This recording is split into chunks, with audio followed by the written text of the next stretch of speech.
Nshuti bagenzi mukunda mukongera mugakurikirana ibiganiro bitunganywa n'isamirizi yanyu Radio Réveil canke Radio Ikanguro La Voix de la Justice. Honge guhimbagwa kongera guhurira ku mashene yacu dukorera ku biganiro ikaba ari yasamirizi yanyu mukunda cyane kukira ishiramwe Renape Burundi. Tukaba tubashikira aho muherereye haba mu gihugu hagati canke hakujya y'imbibe z'u Burundi. Tukaba tubashikira 5 dusamiranira muri Afrika y'ubuseruko. Uyu munsi tukaba tugomba kugaruka ku kibazo cari kimaze igihe giteye impungenge abatari bake cyane cyane abacika cumu bacitse ku icumu ryo mu mwaka w'igumbi kimwe amajana 972 mbere n'inyuma yaho aho bari bafise impungenge zahagaze yuko leta y'u Burundi isa niyatevye gusinya itegeko riza kwemeza ku mugaragaro yuko igumbi kimwe amajana 972 igumbi kimwe amajana 973 hakozwe ihunyabwoko ku bwoko bw'abahutu. Hari mu gihe hari haciye ikiringo c'umwaka hafi n'igice umugwi w'igihugu ujejwe kurondera ukuri no kunywanisha abarundi CVR wari washikirije raporo kwigenekerezo rya 20 ukwezi kwa 12 umwaka wa 2021 yuko ku myaka y'igumbi kimwe amajana 972 igumbi kimwe amajana 973 hakozwe ibikorwa by'ihonyabwoko bikoregwa abo mu bwoko bw'abahutu. Ivyo uwo mugwi w'igihugu ujejwe kuri no kunywanisha abarundi kwa wabishikirije imbere y'inama nkenguza amateka bikoranye na nshinga amateka mu ngoro y'amakoraniro mu Kigobe. Kwigenekerezo rya 13 hugurujwe urubanza ku nimero RPC 5621/S hugurujwe n'umushikiriza manza kizigenza wa Republika aho yasaba ko imanza zaciwe kwigenekerezo rya 5 kwezi kwa 5 gushika kwigenekerezo rya 10 kwezi kwa 5 igihumbi kimwe amajana 972 yuko zofutwa kubera yuko basanze abaciriwe izo manza iryo genekerezo baciriwe imanza zizihimbano vyerekana neza yuko bishwe bazira ubusa bashize ku izina ryuko arabamenja. Nuko rero umushikiriza manza kizigenza wa Republika akaba yisunze ingingo y'ijana 126 n'ijana 127 y'itegeko rigenga sentare ntahinyuza. Abarundi batari bake haba bari mu mahanga abari mu gihugu hagati ayo makuru yamaze kubashikira. Uyu munsi tukaba twashimye kuri Radio Réveil kubaha ijambo kugira bagico bashikirije kuri ayo makuru meza yashitse uno munsi kwigenekerezo rya 2028 ukwezi kwa 4 umwaka w'2023 ni nyuma yaho Cour suprême muri chambre de cassation yari yashashe kugenekerezo rya 24 ukwezi kwa 4 2023 yiga kuri ico kibazo kijanye n'abaciriwe imanza ku magenekerezo twamaze kudondagura.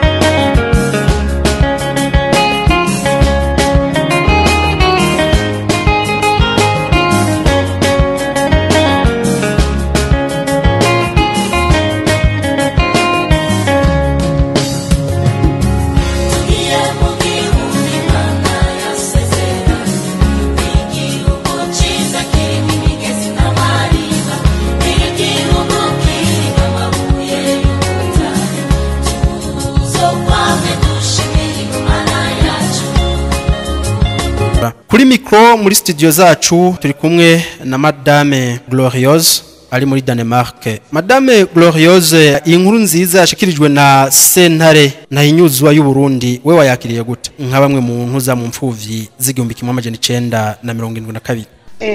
Murakoze cyane ku miryango. Nitwa Madame Gloriose ni imfuvyi y'irindwi na kabiri mba muri Danemark. Ingingo yafashwe uno munsi yo kudukurira kw'abavyeyi iceye cy'ubumenja ni ingingo yanshitse ku mutima nanezeremwe bidasanzwe. Numva umenga ni nkuko navutse bushasha. Mwanezerewe cyane mwe mu gihe mwanezerejwe niyo ngingo mwibuka bande ejo igenekerezo rya 29 tuzosubira guhimbaza isabukuru aho tuzibuka abishwe igihumbi kimwe amajana 972 mbere n'inyuma yaho mwe ku bwanyu muzibuka bande? Madame Gloriose avuye ku murongo, reka tuje kwa Madame Donate muri Danemark nyene. Madame Donate, aya makuru yuko abishwe igihumbi kimwe amajana 972 bakuye ku izina ry'ubumenja mwe mwayakiriye gute? Murakoze kumujambo. Nitwa Donate. Ego. Tuvyi 72 nabuze ababyeyi bose nakuze ndi imfubyi ego kubona uno munsi twashoboye kwambikwa umutamana ego dukura kw'icyeyi cy'umumenja mhm nakuze numva ngo hari abantu bita ba mayimurere bateye Burundi mugabo nari muto nabibwirwa na bakuru banje mhm hayisunga ikintu cyitwa ngo ba mayimurere ababyeyi bacu nabo ngo bitwa na bamenja ku munsi w'uno munsi n'ukuri nzi ko ndi bugurire champagne mugabo amazaharagiye nagateka ntangere murakoze nshobora kuvuga byinshi. Okay, urakoze Madame Donate. Turabona okay, Madame Gloriosa twemwe turabaza tuti ejigenekerezo rya 29 ukwezi kwa kane umwaka wa 2023 izoba ibaye isabukuru ya 51 hibukwa abakorewe ihonyabwoko 1972 nk'imfuvyi 72 muzoba mwibuka abandi. Jewe ndi imfuvyi 72 ndi umuntu nabuze abantu benshi muri famille ariko wanje kabari Ernest ndibuka na mononcle Maganya Gabriel ndibuka abo ni inshuti ndibuka n'undi na umuntu oncle yitwa Mbaza umutima Antoine nibuka abarimu babiri witwa Barajoja Marc na n'uwitwa Ntamavukiro Mathias. Hariho rero n'abandi ntashobora kwibuka neza ntamaze kubashira ku rupapuro ko papa yajyanye n'abantu benshi cyane nibuka n'abandi bakobwa batatu ntazi bari kuzikora abanyeshuri canke abasenyante na papa bafashwe bariko barahunga ja ku Kanyaruhama abantu z'abajerere barabafata barara mu gasho muri commune nibo rero bagiye bajanye na ba papa wacu nabo nibuka ego. Urakoze cyane. Reka tuje kwa Leopold wokwidondora abaye muradukurikirana hama ukatubwira abuzibuka ejo igenekerezo rya 29 ukwezi kwa kane 2023 haruhande y'ingingo yarayifashwe na sentare aho abishwe bagizwe abamenja baraye bamenjuwe. Yego nitwa Maître Bankuka Leopold vuka muri commune Kayoko mu ntara ya Mwaro. Ni inkuru nakiriye cyane nakiranye umunezero mwinshi cyane nayikurikiranye. No munsi rero bari babivuze yuko urubanza ruza gusohoka no munsi kandi nagwakiranye umunezero mwinshi gose kubera nimboneka ari ibintu byari bimaze imyaka myinshi abarundi turindiranyishwa cyinshi. Ego aho bukera tubaza guhimbaza isabukuru igira 51 aho tuzoba twibuka abahitanwe n'ihonyabwoko y'igihumbi kimwe amajana 1972 aho bamwe bamaze gushinga intahe barantubwira nabo bazibuka ejo kuri iryo genekerezo. Mwe namwe ejo muzibuka abahe mwabuze mu muryango iwanyu?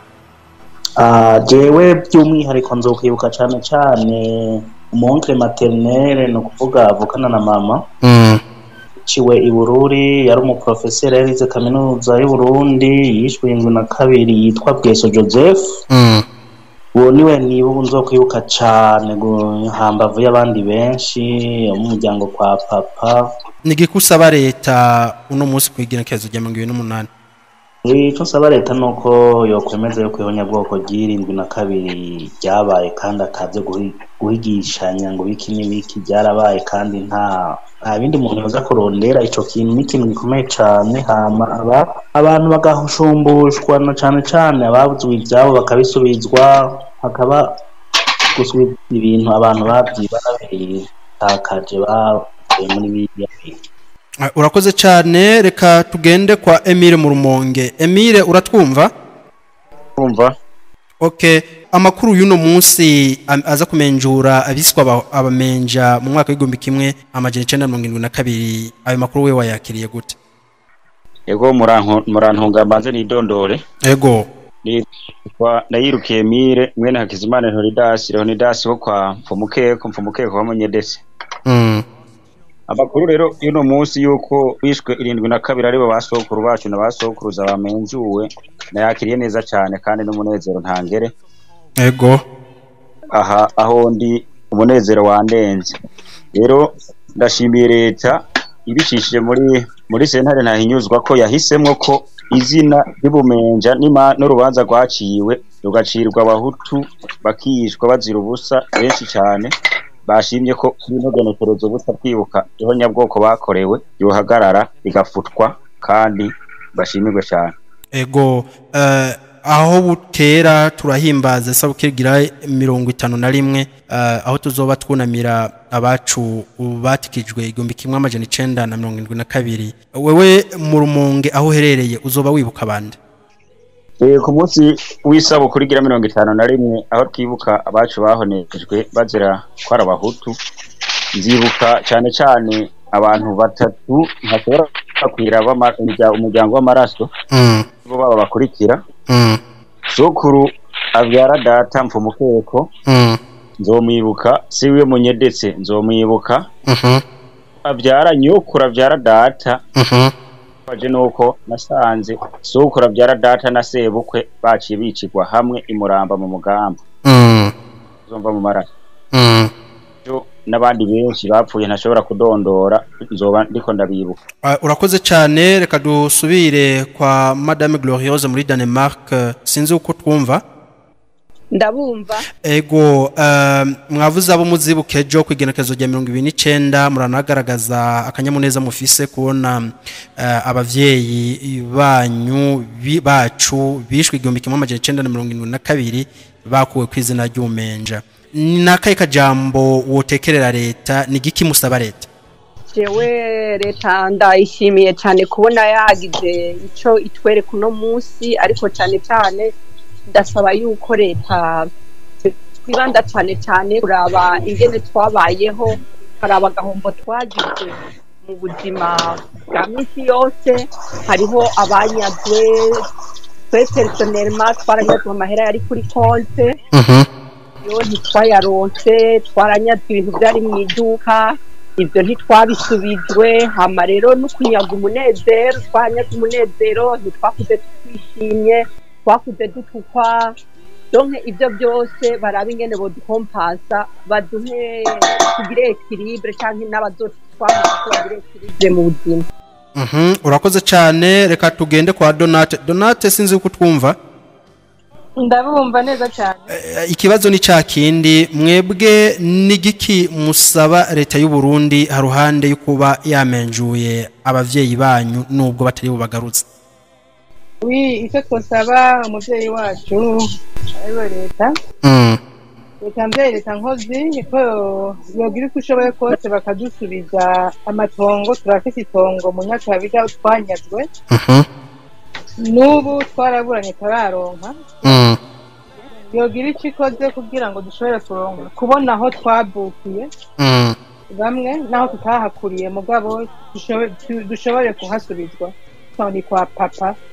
Reka tubakengurukire mwebwe mwese mwakurikiranye kino kiganiro, twongera dusaba imbabazi kuba tudashoboye gushikana umwanya iki kiganiro cyari cyategekanirijwe. Ivyo bikaba vyavuye ku buhinga bw'ivyuma butatworohereje ngo dushobore kubandanya tubaganirira, tubagaragariza umunezero abarundi bafise kubw'ingingo yafashwe yo kumenjura abiswe abamenja mu mwaka w'1972. Nuko rero tukaba duhamagarira abarundi bose mu butandukane bwabo gusidukana niyonka ejo kwigenekerezo rya 29 ukwezi kwa 4 mwaka 2023, baze bagende kunamira bongere bibuke inzira karengane z'abahutu zagandaguwe ataco zizira usivye uko bavutse.